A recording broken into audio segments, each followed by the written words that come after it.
और बात रांची की, जहां पर महागठबंधन में सुलझा है सीट शेयरिंग का पेच। साथ ही शेयरिंग का पेच अब सुलझता हुआ नजर आ रहा है। कांग्रेस पर 7, जेएमएम 5 सीटों पर लड़ेगी चुनाव। सूत्रों के हवाले से खबर सामने आई है। जेएमएम के खाते में राजमहल, दुमका, गिरिडीह, सिंहभूम, जमशेदपुर, दुमका से चुनाव लड़ सकते हैं हेमंत सोरेन।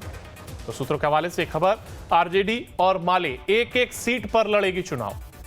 सूत्रों के मुताबिक जेएमएम 5 लोकसभा सीट, राजमहल, दुमका, गिरिडीह, सिंहभूम और जमशेदपुर पर चुनाव लड़ेगी। तो वहीं दुमका जेएमएम की परंपरागत सीट रही है।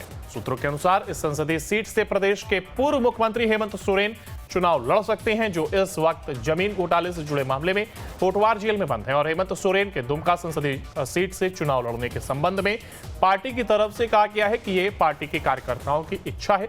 हालांकि इस पर अंतिम निर्णय पार्टी सुप्रीमो और पार्टी के वरीय नेताओं को लेना है। और इसी पर ज्यादा जानकारी के लिए हमारे साथ हमारे संवाददाता सूरज कुमार हमारे साथ जुड़ गए। सूरज, महागठबंधन में जो पेच बताया जा रहा था फंसा हुआ है सीट शेयरिंग को लेकर के, तो अब ये कहा जा सकता है कि वो पूरी तरीके से सुलझता हुआ नजर आ रहा है। देखिए, बिल्कुल बहुत जल्द कह सकते हैं कि 1 से 2 दिनों के अंदर में महागठबंधन दल ये घोषणा करेगी कि आखिरकार झारखंड मुक्ति मोर्चा कितनी सीटों पर चुनाव लड़ेगी, जेएमएम जो झारखंड मुक्ति मोर्चा है, कांग्रेस कितनी सीटों पर लड़ेगी, माले कितनी सीटों पर लड़ेगी, राजद कितनी सीटों पर लड़ेगी। लेकिन जो सूत्र बता रहे हैं, जो आंकड़े हैं, एक आधा दर्जन से ज्यादा सीटों पर जेएमएम की मांग है। इसके अलावा कांग्रेस ने भी मांग रखे हैं। इसके अलावा राजद के 2 सीटों पर चुनाव लड़ने की बातें सामने आ रही है। माले की एक लोकसभा सीटों पर चुनाव लड़ने की बातें आ रही है। लेकिन जो सीट शेयरिंग की जो फार्मूला है वो अभी हालांकि सार्वजनिक पार्टी ने नहीं किया, लेकिन बहुत जल्द जो सीट शेयरिंग की जो फॉर्मूला है, कौन पार्टी कितनी सीटों पर चुनाव लड़ेगी, ये बहुत जल्द क्लियर हो जाएगा। लेकिन हाँ, ये कह सकते हैं कि आने वाले दिनों में जहां तक सीट शेयरिंग को लेकर जो सस्पेंस है, वो सस्पेंस अब क्लियर होता नजर आ रहा है। हालांकि देखिए, चंपई सोरेन ने भी साफ कहा कि कांग्रेस के जो बड़े नेता हैं उनसे भी उनकी बातचीत चल रही है। और खासकर आपने देखा कि 2 दिन पहले खुद चंपई सोरेन जो मुख्यमंत्री है, पूर्व मुख्यमंत्री हेमंत सोरेन से जेल में जाकर तकरीबन आधे घंटे तक उन्होंने मुलाकात करी है।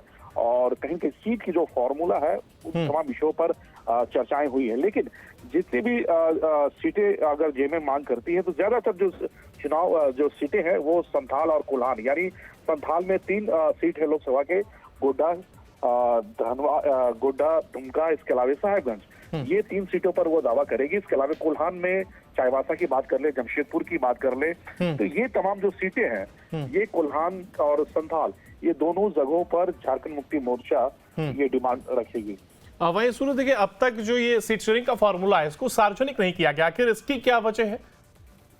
देखिए, बहुत जल्द सार्वजनिक की जाएगी। हालांकि देखिए, जिस तरह से भारतीय जनता पार्टी ने घोषणा कर दी है 11 सीटों को लेकर, और जहां तक महागठबंधन की बात है, तो महागठबंधन में सीट शेयरिंग को लेकर पेच इसलिए फंसी हुई कि कांग्रेस ज्यादा सीटों की डिमांड कर रही है, तो कहीं जेएमएम ज्यादा सीटों की डिमांड कर रही है। तो ये जो डिमांड है, डिमांड को लेकर एक प्रॉपर समन्वय नहीं बन पा रही है। इसलिए सीट शेयरिंग को लेकर लेट लतीफ हो रही है। आपने देखा कि झारखंड के जो प्रभारी है हमीद मीर, वो भी यहाँ पर पहुंचे हुए हैं और तमाम जो बड़े नेता है जेएमएम के वो संपर्क में है। और आपने देखा कि न्यूज नेशन से बातचीत के दौरान जो महागठबंधन दल के सत्ता में शामिल मंत्री मिथिलेश ठाकुर ने कहा कि बहुत जल्द ये स्पष्ट हो जाएगा कि झारखंड मुक्ति मोर्चा कितनी सीटों पर चुनाव लड़ेगी। यानी जिस तरीके से नेताओं के बयान भी सामने आ रहे हैं, ड्राफ्ट तैयार कर लिया गया और बहुत जल्दी सार्वजनिक भी हो जाएगा। फिलहाल बहुत शुक्रिया सूरज आपका हमारे साथ जुड़ने के लिए और इस तमाम जानकारी को साझा करने के लिए।